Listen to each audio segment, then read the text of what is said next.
Pernahkah kamu merasa hidup, tetapi tidak benar-benar hidup? Kamu bernafas, berbicara, bergerak, namun hatimu seakan mati rasa.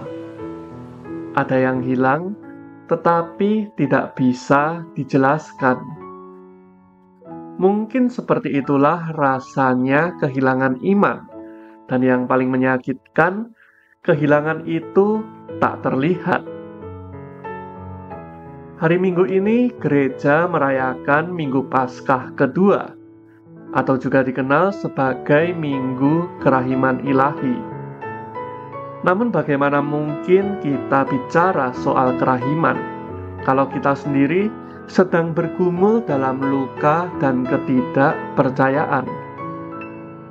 Memang, kita hidup dalam dunia yang tidak memberi ruang untuk berkata, "Aku sudah lelah untuk percaya."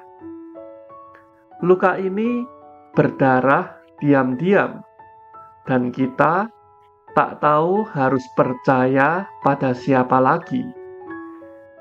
Dan di tengah dunia yang seperti ini, Thomas muncul, bukan sebagai sosok lemah, tetapi sebagai cermin luka kita yang terlupakan. Lewat Thomas, Tuhan mengajak kita untuk mengenalnya bukan lewat kemenangan, tetapi lewat luka dan lewat kerahiman. Thomas seringkali kita gambarkan sebagai si peragu, padahal mungkin ia hanyalah manusia yang pernah terlalu percaya kepada seorang Mesias yang akhirnya malah mati dengan cara yang sangat hina. Percaya kepada kehidupan yang katanya penuh makna, namun justru membawa banyak kehilangan. Terus percaya, dan juga terus dikecewakan, lagi dan lagi. Seperti kita yang pernah berharap, pernah mengasihi, pernah berdoa dengan sungguh-sungguh, namun dijawab dengan penderitaan dan keheningan. Henry Nouwen menulis, "Nobody escapes being wounded. The question is not, how can we hide our wound, but how can we put our woundedness in the services of others?" Kita semua pernah terluka, tapi pertanyaannya bukan bagaimana menyembunyikannya, tetapi apakah kita cukup berani untuk membiarkan luka itu menjadi jalan kasih bagi sesama. Dr. Judith Herman, seorang psikiater trauma, juga menulis, "The core experiences of psychological trauma is disempowerment and disconnection from others." Luka membuat kita menjauh. Trauma memutus relasi kita dengan sesama. Dan Thomas, seperti kita, mungkin bukan tak percaya, ia hanya terlalu sering dikecewakan setelah percaya. Karena luka batin itu seperti hantu. Ia hidup dalam keheningan dan bisa menyamar sebagai senyum yang luar biasa terang. Seperti Thomas, banyak dari kita menyembunyikan luka. Kita datang ke gereja, duduk, berdoa, menyambut komuni, tetapi hati kita tak pernah benar-benar hadir. Dan yang lebih menyakitkan, orang lain akan berkata, "Imanmu kurang." Padahal kita tak kekurangan iman, kita hanya kelebihan luka. Thomas berkata, "Jika aku tidak melihat tanda paku itu, aku tidak akan percaya." Jawaban Thomas itu bukan bentuk pemberontakan. Itu adalah teriakan dari luka terdalam. Thomas ingin percaya, tetapi ia butuh melihat bahwa luka yang ia alami itu nyata. Seperti kita yang tak butuh jawaban instan, kita hanya ingin tahu apakah Tuhan benar-benar hadir dalam luka dan kekecewaan kita terhadap dunia. Tuhan yang bangkit tidak menyembunyikan lukanya. Tuhan justru menunjukkannya. Karena bagi Tuhan, luka adalah jalan menuju kerahiman.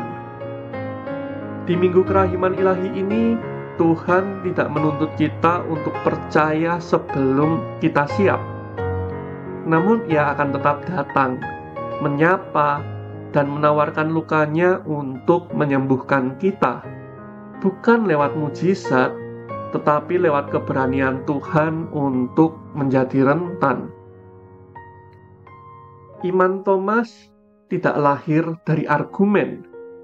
Imannya lahir dari luka, dari kehadiran Tuhan yang tidak marah karena keraguan, tetapi menawarkan kedamaian dalam bentuk tangan yang terluka. Dan mungkin itulah satu-satunya bentuk iman yang nyata pada zaman ini. Iman yang lahir dari luka. Bukan iman yang sempurna, tetapi iman yang terus bertahan ketika diterpa cobaan dan berdarah-darah. Hari ini, luka kita bermacam-macam.